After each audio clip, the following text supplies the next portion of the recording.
Le queremos dar la bienvenida al licenciado Franklin Parejas, quien es analista económico. Licenciado, muy buenos días, bienvenido al Mañanero.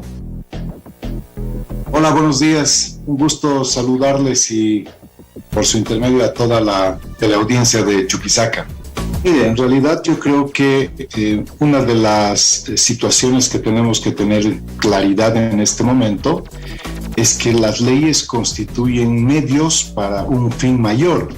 Esto significa que tienen un carácter sistémico, que no están disociadas y que en el marco precisamente de una construcción de una plataforma legislativa, es decir, una plataforma de leyes, se quiere construir una arquitectura política que claramente es antidemocrática, es controladora, es cercenadora de derechos y libertades. Y tenemos todos los días autoridades que porfían en sostener de que no está pasando nada, de que nadie tiene que tener temores de nada, de que no hay violaciones a la Constitución, de que no se están cercenando derechos, de que no hay absolutamente por qué temer, cuando simplemente uno tiene que recurrir a la fuente primaria, en este caso a los proyectos de ley, cuando no se han aprobado, o a las leyes cuando ya han sido aprobadas, para darse cuenta de que esta construcción planificada, en definitiva, tiene objetivos muy claros y que puede ser que producto del gobierno de transición, la anulación de las elecciones de 2019, ahora las nuevas figuras políticas y conjuntamente con los tradicionales del movimiento al socialismo, pues estén en la lógica de generar una construcción mucho más rígida que impida que a futuro se produzca algún tipo de situación que vulnere su poder en el fuero interno. Mire usted, para ponerlo en contexto, en Bolivia desde el 2009 tenemos un régimen autonómico constitucionalizado. Hasta el día de hoy se podría decir que las autonomías en términos fácticos o en términos reales no han avanzado ni el 10%. Dos cosas suceden. Primero, todavía las regiones en Bolivia no tienen vocación autonómica, eso es una constatación.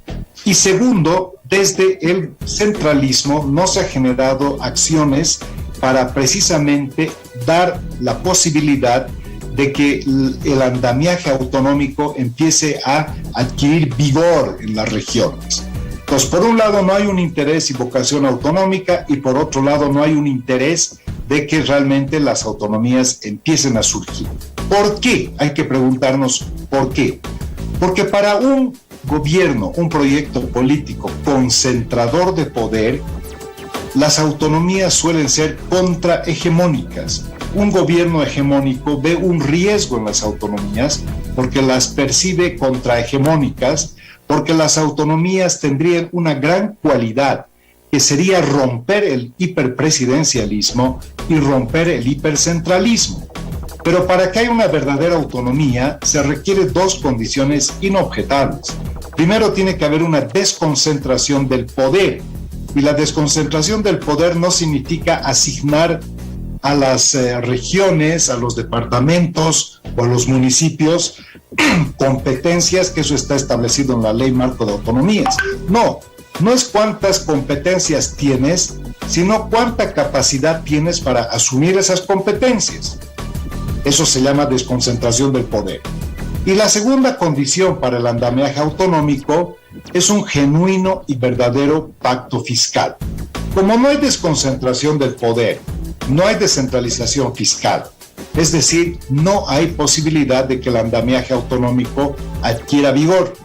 Y han sido tuteladas desde un principio, porque se ha creado en el pasado un ministerio de autonomías que básicamente lo que hacía es que 339 autoridades electas en el país tenían que estar supeditadas a un ministerio del órgano ejecutivo. Por eso lo que tenemos ahora con la ley 342 es más de lo mismo, es decir, es un desinterés total porque funcione y nazca con vigor el andamiaje autonómico. Y si bien es cierto que en la actualidad tenemos una ley que es escueta, que además escuché decir a una autoridad del gobierno que es una copia idéntica de la ley que se hizo en 2016, Fíjense ustedes qué barbaridad. Si es una copia idéntica de 2016, significa que estamos en un país estático donde las cosas no cambian. Todas las leyes tienen que tener un sentido de contextualización y un sentido de adaptación a nuevos tiempos. Que en principio el sistema de planificación integral estatal que está en la Constitución establece que todo tiene que estar en el marco precisamente de esta nueva visión de planificación. Y la planificación en este caso es de arriba hacia abajo. Es decir, primero se planifica desde el gobierno central y después a los gobiernos subnacionales, y estos tienen que adaptarse o adecuarse al plan nacional. No es tampoco una cuestión sacada de los cabellos de que un país tenga un plan nacional de desarrollo, porque eso es necesario en la lógica de que todos tenemos que tener una brújula. Sin embargo, en un estado donde se han constitucionalizado las autonomías, estas tienen que tener mayor posibilidad de autogestión. Y hasta el día de hoy no se ha permitido que las regiones se autogestionen.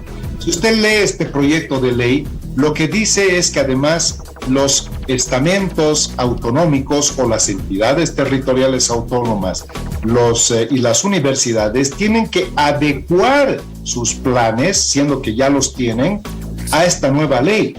Y si las tienen que adecuar, eso significa que con carácter de obligatoriedad tienen que seguir lineamientos que probablemente no respondan a su realidad propia, porque cada departamento tiene realidades diferentes, cada universidad tiene realidades diferentes, y precisamente el régimen autonómico permita que se pueda ser mucho más eficiente cuando uno planifica en función de su realidad, en función de lo que está presupuestado para la captación de recursos durante el año, y en función, lógicamente, de una validación social de que todo lo que se haga tenga pertinencia y tenga coherencia con su contexto.